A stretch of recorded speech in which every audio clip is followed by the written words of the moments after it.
We are now going to see the aspects that can influence the strategic process.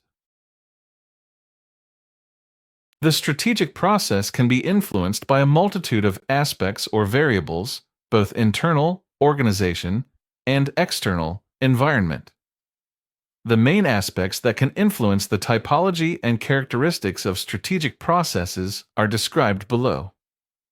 These are the characteristics of the company, or internal aspects, and the characteristics of the company's environment, or external aspects.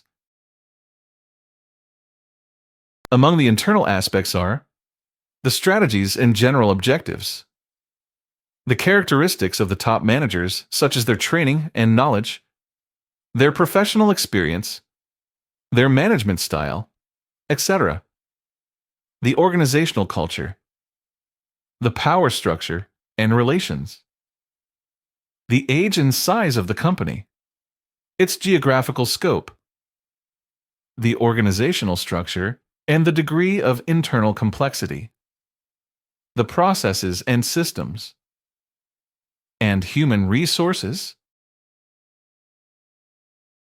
Let's see as an example the possible influence that the management style of the top managers has on the type and characteristics of the strategic process.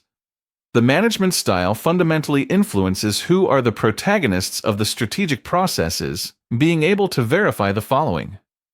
The autocratic management style, that is, of command and control, by restricting the participation of subordinates, will minimize the appearance and development of bottom-up and democratic-type emergent strategic actions, only promoting the development of top-down strategic processes, both of a deliberate and emergent nature, where the protagonists are the top managers of the company.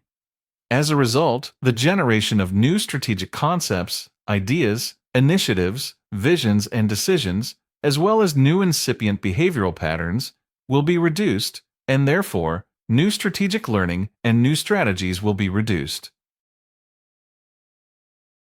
On the contrary, the participative management style, by promoting the participation of subordinates, will encourage the emergence and development of bottom-up and democratic-type strategic actions, deliberate and emergent, as a consequence of which will be generated new strategic concepts, ideas, initiatives, visions or decisions, or new incipient behavioral patterns, and, therefore, new strategic learning and new strategies, which may lead to the generation and use of new business opportunities. Of course, with this type of management style, top-down strategic processes will also develop, both deliberate and emergent in nature, in which the protagonists are the top managers of the company.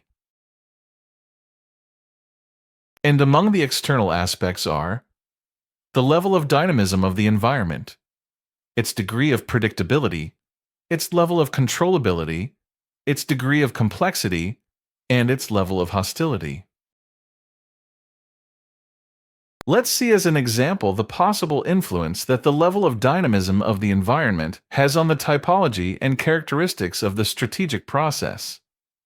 In this regard, it must be taken into account that the greater the turbulence or dynamism of the environment, the greater the emergence of emergent strategic actions that arise in response to unexpected events.